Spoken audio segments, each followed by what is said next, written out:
he just went low. He's in his head. He's in his head. He's open. His head wide open. Cracked open in the face.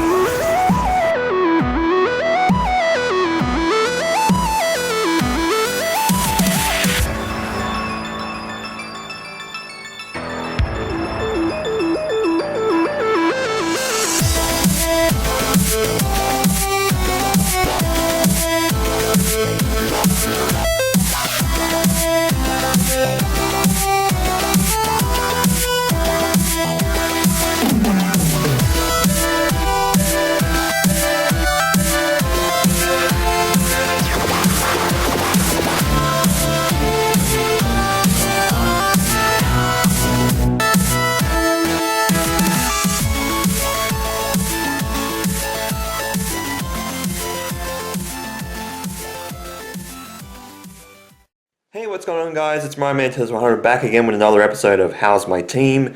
So we're going to go over a few games. We're going to go over the Titans at home against Manly and the Giants away against the Brisbane Lions. So let's see how we go. Okay, voice sounds a little bit weird, especially for the intro as well. Woke up not too long ago. But first, let's talk about the Titans. It's Saturday morning. And it was a win after 5 weeks, including the bye, our second bye. We finally get a win. We get a win at home against the Manly Seagulls, 28 points to 8. Yes, 8 points for the opposition team. So what I will say is that Manly did score first. They did score their first try, missed the conversion, but they did score first. And it was almost one-way traffic from then on for the rest of the game. They muscled up in defense, especially in the second half. The second half, Manly were held scoreless, and we only scored 1 try in the second half in general anyway. But yeah, it was 22 points to 8 at halftime. Fantastic result, especially at home with a few Origin players out. Obviously, Mo is out this week, as well as Tino. For being in the Origin side, which play on Wednesday coming up. So they were both out. We had a few new players come in. Simpkins, who played really well on the team. Now, obviously, with the win, it does make our for and against look a little bit better. Still minus 122, which is it was just the worst of every team. But with the Eels being on the bye this week, yes, we still stay in the bottom in 17th. But now we're only 17 points away. My math is correct. Yeah, 17 points difference between the Eels and the Titans at the bottom, who we actually get to play next week. We get to play Parramatta in Parramatta, I believe. Yeah, at CommBank next Sunday. So while I'll be at the Giants game with the Suns next week, they'll be playing at the same time, probably as I'm almost making my way home, actually. So yeah, going to be interesting, 16th versus 17th. But fantastic result, especially if they use the second half as motivation for the rest of the year. In terms of holding teams scoreless, playing for each other, not necessarily scoring, but their defense kind of proved themselves well enough that they obviously held the team to scoreless, and they only had to score 1 try to win the game. And it was relatively late too. It was in probably the last 10-15 minutes that we scored our final try through Chris Randall. But fantastic result from all parties in this game in particular. Obviously, Manly did not play as well as they could have, but they've been very choppy. And even then, Manly didn't have any players that were out due to Origin. So that means no Daly Cherry-Evans, which he played like shit. Serves him right. Tom Trbojevic didn't get picked for Origin too, as well as Jake Trbojevic as well. There was a few tries that were overturned in terms of Manly, but one of them obviously was a drop ball, which was very obvious via replay. Another was an offside call or an escort call. I forget which one it was, but it was one of those two. I was at work for most of this game. I didn't watch until like the last probably 20-25 minutes of the game. And I did have the app going through my phone while I was at work, just getting the notifications for scoring in terms of the game. And then obviously watch the highlights afterwards, especially for the first half. But fantastic result. This team really needed that. With obviously Des saying that it's the players' responsibility to play better in the games. And for the most part, he is correct. Like, the players are going to show up, because there's been quite a few that have not actually shown up game to game. Some of it will be on coaching, obviously, and like I've said a million times, it's a culture issue more so than anything else when it comes to this team.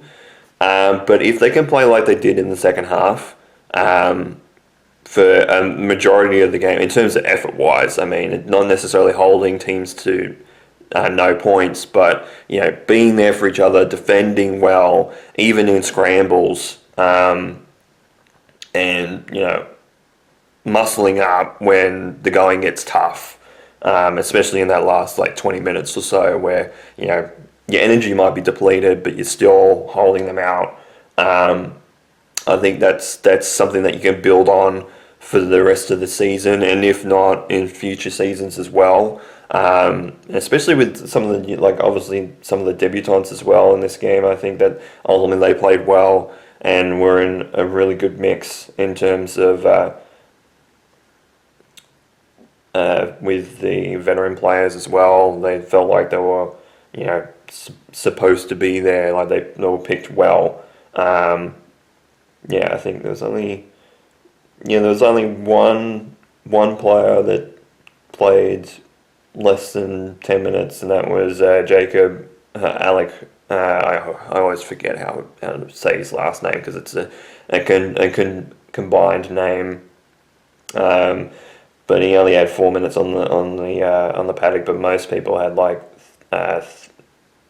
on the bench. Simpkins had the most on the bench with 30.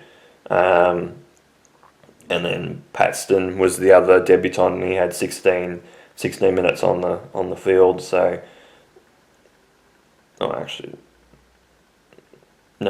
minutes on the field rather. But yeah, so obviously both debutants played relatively well. I will say that. But for the majority, the whole team really kind of stepped up as well. Not too many errors. Or there was probably a few errors, obviously, during the game, but it wasn't necessarily as bad as it could have been.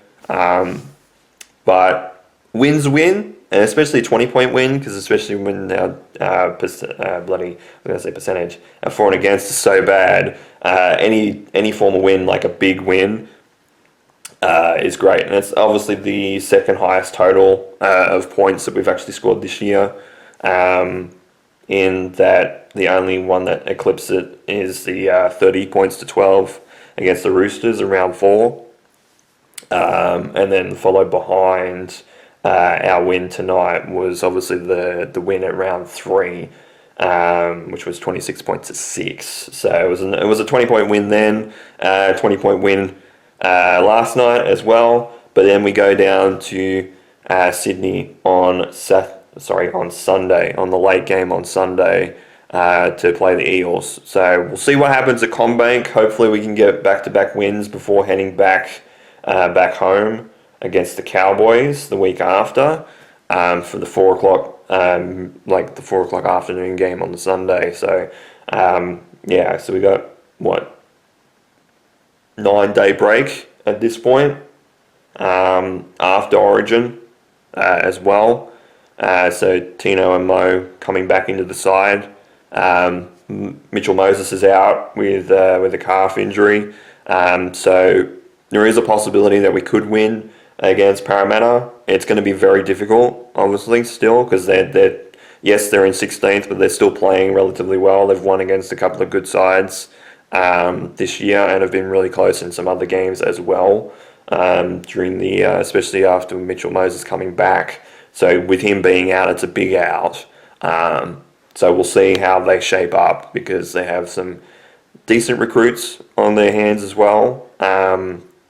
It could be a game that'll go either way. And then usually with the Eels-Titans game, it definitely goes 50-50 a lot, especially over the last few years. We've seen not necessarily like the closest rivalry, obviously, like with the Queensland rivals in terms of like North Queensland, Brisbane, the Titans, and then obviously the Dolphins as well. It's not that close, but it's very much on the style of the Dragons and the Titans playing each other, or the Tigers and the Titans.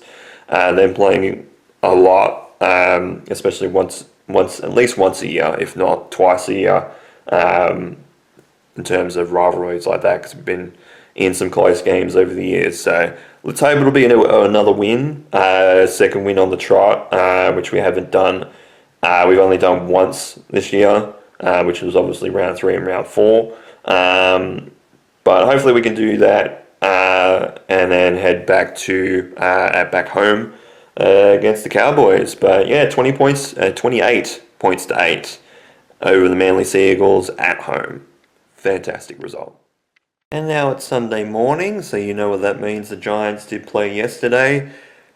And they pulled out another win. They're back. They won by 11 points over the Brisbane Lions at the Gabba. So away from home, away win, which is great.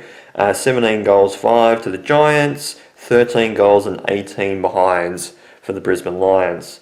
So yeah, so 203 points in total in this game. It was a huge total in terms of total points scored. And literally with the Brisbane Lions, our accuracy was actually really good. As I said, 17 goals, 5, but up till half time it was 8 goals and no behinds for the Giants, whereas it was 9 goals and 10 behinds for the Lions at half time. But the Lions did lead at the first 2 changes, led by 5 points at the end of the first quarter, with a very late goal. Conceded, and the Giants conceded 2 goals in the space of a couple of minutes in the last quarter after a big major injury and a big gap between play. So the first quarter went on for quite a while. I think it was well over 40 minutes in real time, obviously with the injuries that were on field. Then it was 1 goal and 10 behind, so they were in front by 16 at half, Brisbane. We rattled that back to 2 points in the third quarter and then won by 11 points at the end. So fantastic win from the Giants. It was always going to be a tough game, and realistically with the result it was at half time, I expected that we were probably going to lose. I think they were up by like 6. I think the Lions were up by at least 16 points at one stage in the third quarter, and then we kind of turned things around.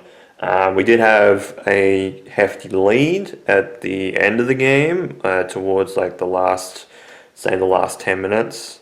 I think it was well over 20 points, and then the Lions were coming back strong, and I was like, well, here we go. It's the semi-final from last year all over again, where the Brisbane Lions just get on a run and just keep swinging for the fences.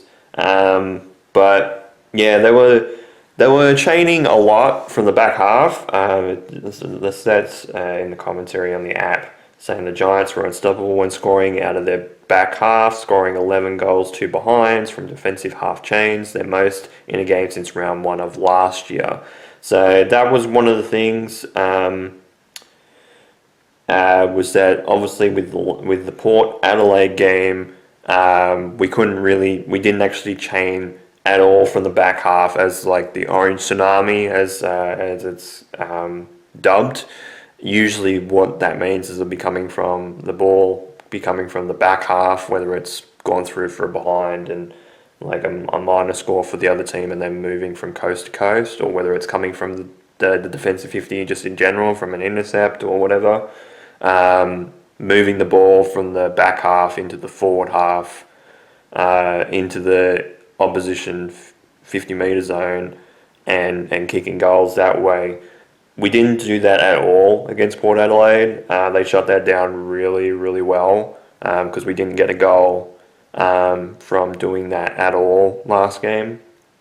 And we seem to do it a lot more this game in particular, including the first goal that was scored by the Giants in the first quarter.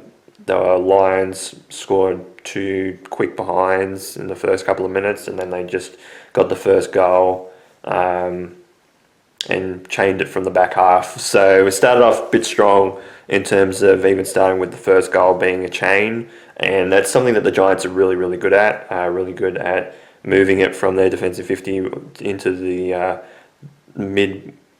midfield, into the forward half, and then into the 50, and then obviously scoring goals and stuff like that from that. That's always why they dub it the Orange Tsunami. It's very much, they've been doing that for years and they've been really good at doing it. Obviously there's teams, like I said, like Port Adelaide last week, where they have teams that can shut it down relatively well, but they need to score a lot more with that, and they have. They did respond this game in particular. So great result from the Giants. Held on. It scored the most points in a long time, apart from obviously the Carlton game. We hadn't scored in 100 points. Like the only time we scored 100 points or more this season obviously was against Carlton, where we scored 110. Scored 105 against Geelong, but Geelong themselves scored 101. And against the Saints, and against the Eagles, and then obviously in opening round against Collingwood, when Collingwood were a bit off their game. But it makes it for an interesting game next week, next Sunday, which obviously is the game that I've said that a couple of weeks that I've said that I'm going to, against the Gold Coast Suns. So the Expansion Cup, basically why it's dubbed the Expansion Cup is that obviously the last 2 teams that were added into the competition in terms of the AFL were the Gold Coast Suns and the GWS Giants. So they were expansion teams. So basically Expansion Cup comes from that. They're expansion teams. They're 2 expansion teams that are playing against each other. They have definitely have a rivalry. Obviously it's a bit more balanced to the Giants than it is to the Suns. I think the Suns have won a couple of them, of the Expansion Cup games, but in recent memory, the Giants have won quite a few. But again, like I said, even the last couple of weeks, this is a different Gold Coast Suns team. Ultimately, yes, they've lost a couple of games. I think they've still got to play today, I think. Let me scroll up and do that. They might be on the bye, but I'm not 100% sure. So I will have a look. Yeah, they're on the bye this week. So they have obviously the break, and then they go down to Sydney to play the Giants at NG, whereas it's Port Adelaide and Melbourne, and West Coast and Carlton today.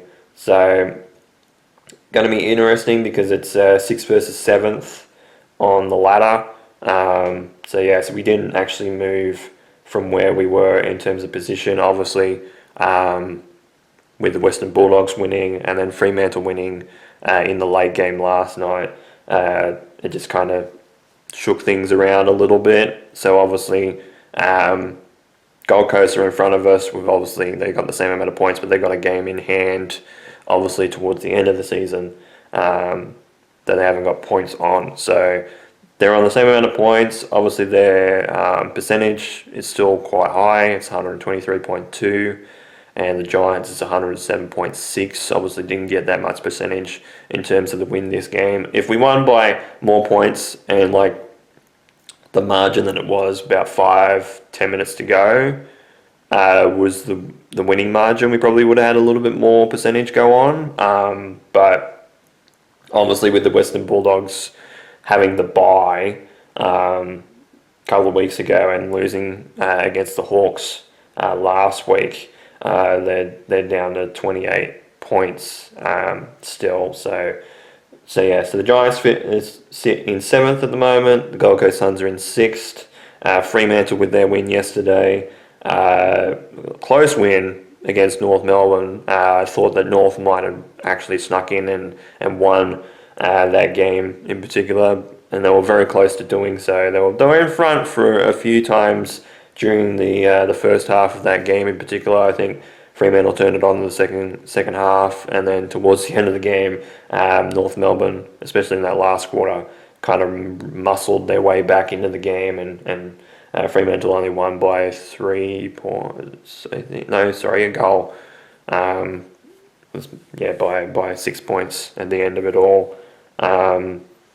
But with that, yes, obviously we play the Suns as we go back to NG, go back home before the bye. So it's very, very important that we got this win, especially after dropping the game against Port Adelaide last week.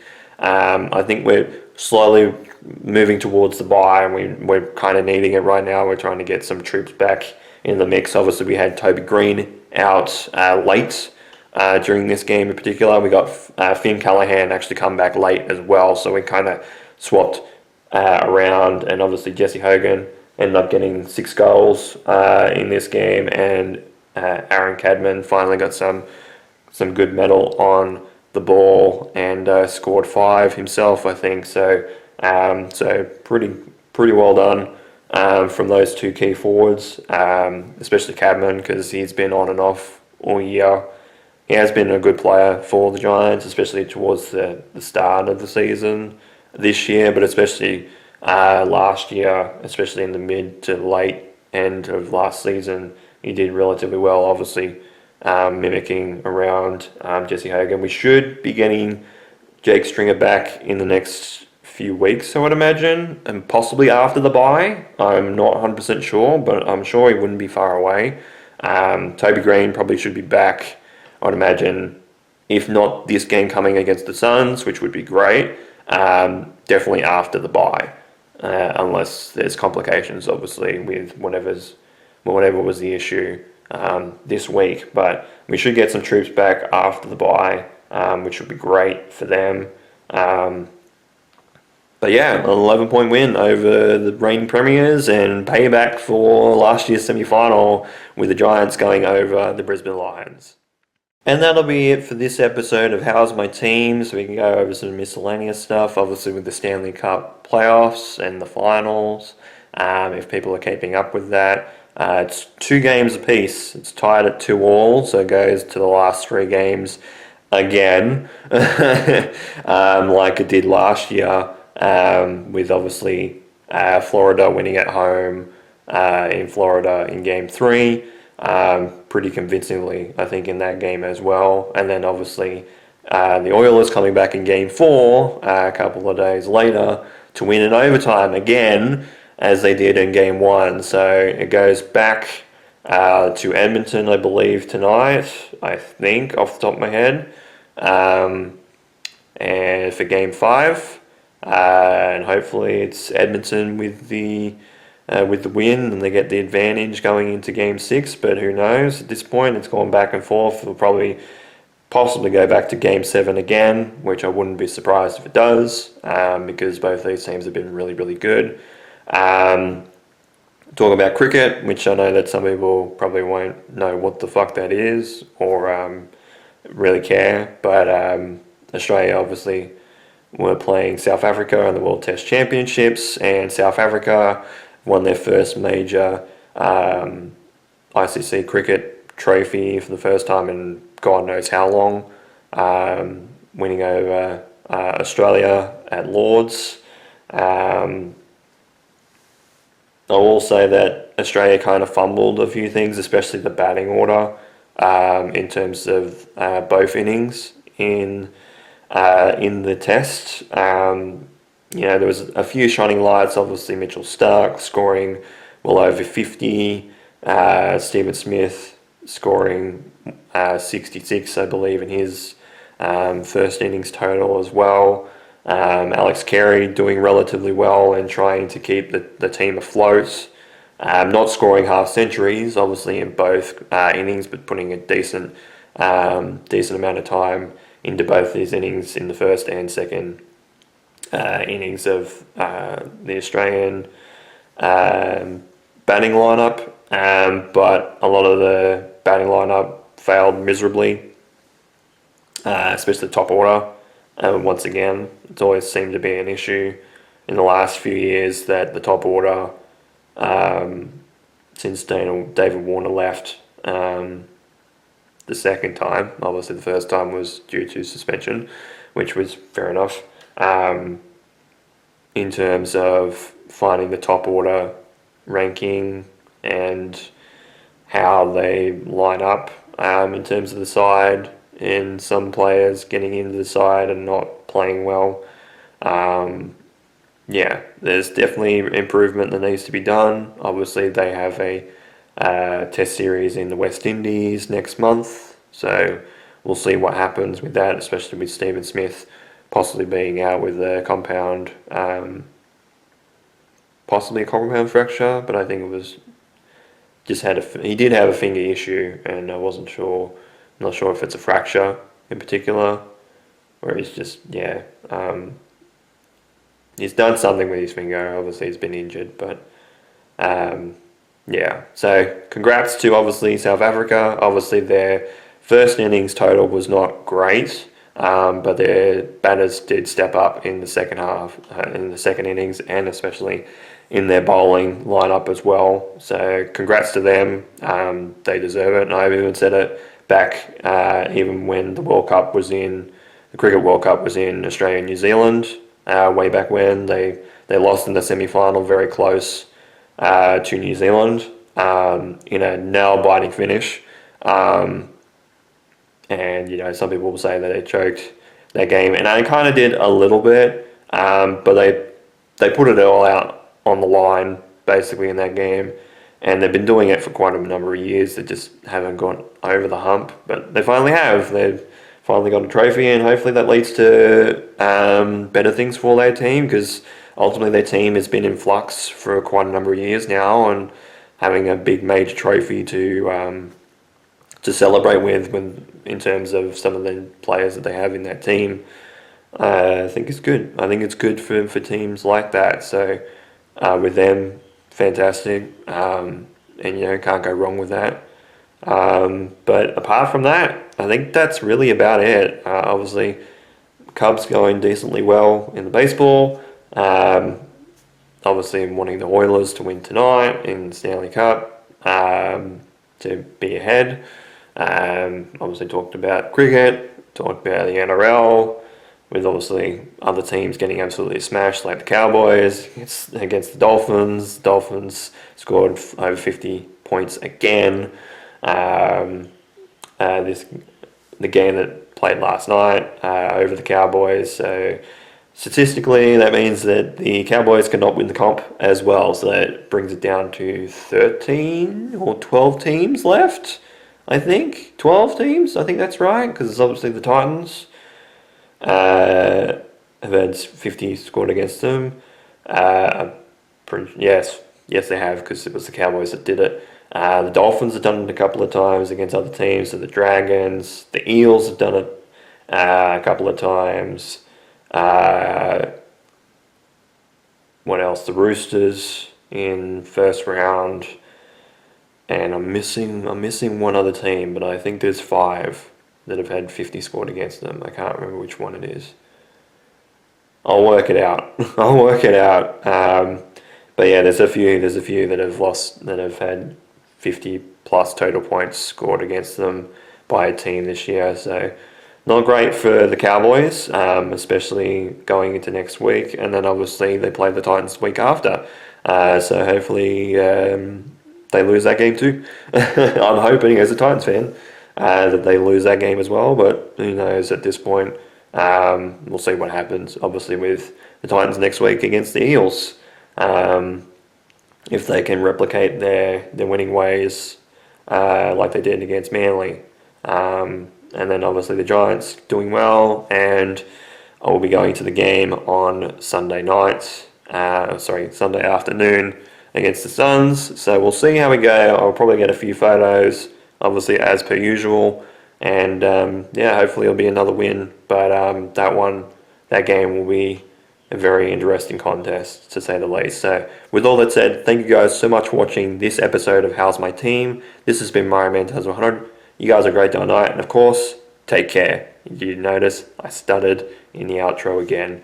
Just seems to be something that I do a lot in terms of screwing up these outros. But I guess that's why I should do it slow more often than not. But yeah, thank you guys so much for watching this episode of How's My Team.